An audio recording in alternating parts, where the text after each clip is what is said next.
Bonjour, c'est Anna Castro et ça me fait très plaisir de vous donner la bienvenue à ce module du Master en relations de couple, le module Confiance.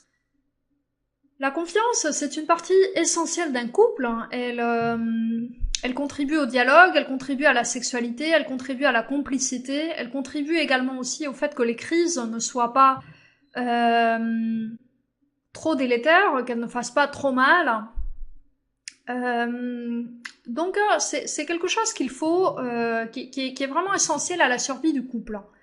Et concernant la confiance, l'idée essentielle à retenir, c'est que il faut du temps pour la construire et qu'il faut très très peu de temps pour la briser. Elle peut se briser très rapidement et en même temps, pour la construire ou pour la reconstruire, il faut toujours du temps.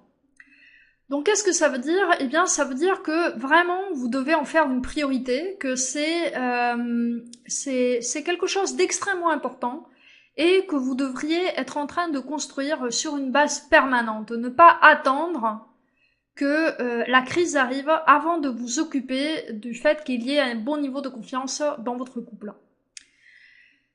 Alors,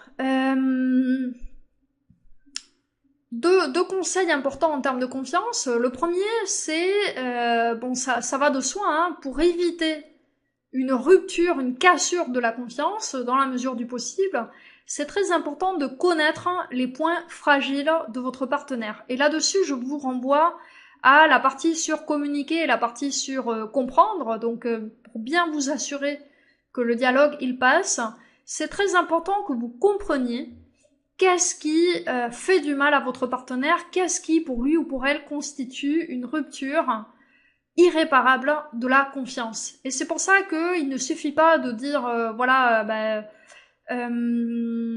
qu'est-ce qui serait une trahison impardonnable, que tu ailles voir ailleurs. Non, il faut creuser plus loin et aller voir pourquoi. Pourquoi ce serait aussi grave d'aller voir ailleurs, qu'est-ce qui dérange votre partenaire exactement là-dedans, etc. Il faut vraiment essayer de voir, non pas quels sont les points fragiles dans le sens action que vous pouvez commettre, mais comment est-ce que votre partenaire vivrait ces actions, en quoi est-ce que ça peut le toucher ou la toucher au plus profond de soi-même, quelles sont les peurs qui se cachent derrière. Tout ça, vous avez besoin de le connaître pour ne pas briser, sans faire exprès, cette confiance. Parce que si par exemple, ce qui se cache derrière la peur de votre partenaire que vous allez voir ailleurs, c'est une peur de ne pas se sentir aimé, eh bien peut-être que vous n'irez pas voir ailleurs, mais que vous pouvez faire une autre chose qui va faire que votre partenaire ne se sente pas aimé. Donc vous aurez brisé sa confiance dans tous les cas. C'est pour ça qu'il ne faut pas se concentrer sur les actions. Il faut vraiment comprendre quelle est la pensée de votre partenaire qui comporte un risque de lui faire très très très très mal en fait. Voilà, donc c'est très important de connaître les points fragiles de votre partenaire pour évidemment ne jamais marcher dessus, hein, ne jamais les briser, ne jamais les blesser. Ça, c'est essentiel, c'est la manière d'éviter les ruptures de confiance. Et le deuxième conseil concernant la confiance, c'est que, comme on a vu, c'est quelque chose qui se construit au fil du temps, ça prend du temps. Donc, c'est bien de construire la confiance avant que la crise arrive. Par exemple,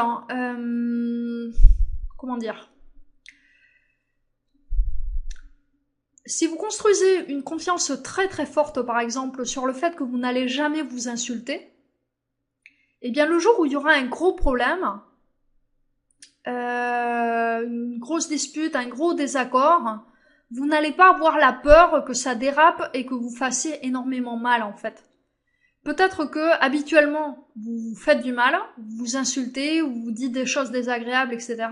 Et donc le jour où il y aura quelque chose de grave, par exemple le jour où votre partenaire aura été voir ailleurs, prendre un exemple, il ou elle n'osera pas vous l'avouer par peur de votre réaction. Parce que il ou elle aura peur que finalement ça fasse partir tout le couple en vrille en fait. Tandis que si vous avez construit une confiance sérieuse sur le fait que quoi qu'il arrive, vous allez dialoguer, quoi qu'il arrive, vous allez l'écouter, etc., eh bien votre partenaire sera peut-être capable de vous dire au moment où la situation difficile se présente, sera capable de vous aborder et d'en discuter avec vous, en fait. C'est un exemple. L'idée, c'est que il y a toujours un point de rupture, en fait, où l'un des deux a trop peur, hein, et donc finit par faire quelque chose qui fait du mal à l'autre, en fait. Et si vous construisez la confiance en amont, vous n'arriverez pas à ce point-là, en fait. D'accord? La confiance, c'est un petit peu comme une corde, il faut la renforcer, la solidifier de telle manière qu'elle ne se casse jamais, quoi qu'il arrive, en fait. Même si elle est un peu mise à mal à certains moments, il faut qu'elle soit assez solide pour résister à ça, en fait. Et pour ça, il faut la construire à l'avance. Alors par rapport à ça, il y a quelque chose à prendre en compte, c'est que la confiance n'est pas quelque chose d'unique dans un couple. C'est quelque chose qui existe dans tous les domaines du couple, mais qui existe à des niveaux différents. C'est-à-dire, par exemple, peut-être que dans votre couple, vous avez une confiance absolue dans le fait que votre partenaire ne va pas vous mentir, mais vous n'avez aucune confiance en lui ou en elle pour faire une commission que vous lui avez demandé, parce qu'il ou elle oublie à chaque fois ou vous laisse tomber. Peut-être que vous avez une confiance absolue dans sa ponctualité, mais pas dans sa manière de conduire. Peut-être que vous avez une confiance très forte dans ses capacités intellectuelles et dans le fait qu'il ou elle va toujours vous conseiller d'une manière réfléchie et sensée, mais d'un autre côté, vous n'avez aucune confiance dans sa capacité à garder le sang-froid dans une situation de danger. J'en sais rien.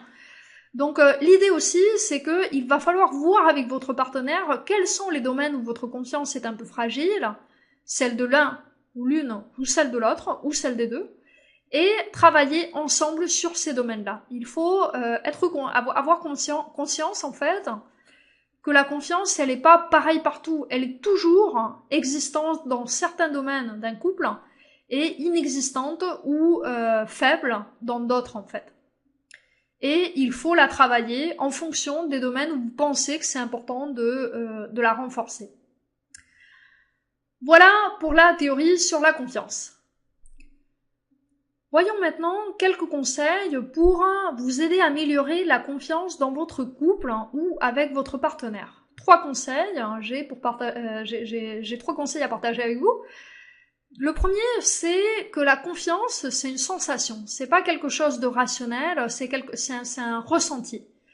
Et donc, pour que votre partenaire ait confiance en vous, il faut commencer vous-même par avoir confiance. Très souvent, on a l'impression qu'on a perdu la confiance de l'autre et on ne pense pas si nous-mêmes on est prêt ou prête à faire confiance, en fait. Ou parfois c'est l'inverse. Donc dans tous les cas, commencez par vous assurer que vous-même avez confiance en votre partenaire, et si vous voyez que vous avez du mal, eh bien proposez-vous mentalement de faire confiance à votre partenaire. Faites un effort conscient pour lui donner le bénéfice du doute, en fait. C'est important aussi que vous ayez confiance en vous. Donc là-dessus, je vous renvoie à la partie confiance en soi, évidemment, mais c'est important que quand vous abordez votre partenaire, vous n'ayez pas une attitude de peur. Évacuez la peur d'abord et dites-vous, voilà, je vais aborder ce sujet avec mon chéri ou ma chérie, et je suis sûre non seulement qu'il ou elle va m'écouter, mais je me fais confiance aussi pour bien faire les choses, pour bien gérer les choses, pour regagner sa confiance, même s'il ou elle pense que c'est mort. Voilà, ayez confiance en vous, ayez confiance en l'autre, c'est le premier pas pour que la confiance s'améliore, pour que l'autre aussi ressente cette confiance et vous la rende. La confiance, comme toutes les sensations, elle est contagieuse, en fait. Deuxième conseil, c'est lié à ce qu'on disait dans la partie théorique sur le fait que la confiance, elle n'est jamais la même dans tous les domaines. Il y a toujours des domaines où il y a une grande confiance dans le couple, et d'autres domaines où il n'y en a pas. Et en fait, ces domaines dépendent de chaque couple, en fait. Donc,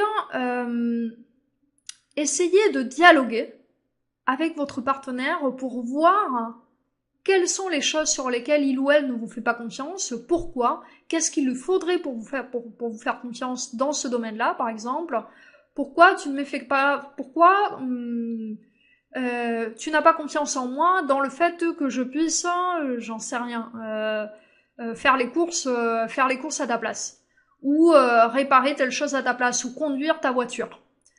tu ne me fais pas confiance sur ça, pourquoi? De quoi est-ce que tu aurais besoin pour te sentir rassuré? Et là, vous allez apprendre des choses. Peut-être que vous découvrirez que finalement c'est lié à un comportement que vous avez sans vous en rendre compte. Peut-être que vous découvrirez au contraire que c'est lié à de mauvaises expériences de votre partenaire dans un autre couple ou dans une autre histoire. Et vous étiez là à vous dire que à vous sentir mal parce qu'il ou elle ne vous faisait pas confiance, et en fait ça n'a rien à voir avec vous. Donc voilà, dialoguez sur ce qu'il vous faut, sur ce qu'il lui faut pour vous faire confiance, et à l'inverse, dialoguez sur ce qui vous fait peur, sur les domaines où vous ne lui faites pas confiance, où vous aimeriez lui faire confiance, et qu'est-ce qu'il vous faudrait pour vous sentir en confiance là-dessus. Par exemple, dans le domaine sexuel. Qu'est-ce que vous aimeriez, sur quoi vous aimeriez pouvoir lui faire confiance, et qu'est-ce qu'il vous faudrait.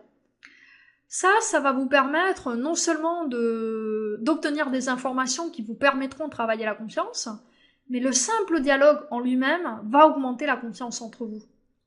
Parce que la confiance de pouvoir se dire les choses, c'est une des plus importantes dans un couple, c'est un des domaines les plus importants dans un couple. Donc voilà, n'hésitez pas à questionner quand vous sentez un manque de confiance, à en parler avec votre partenaire.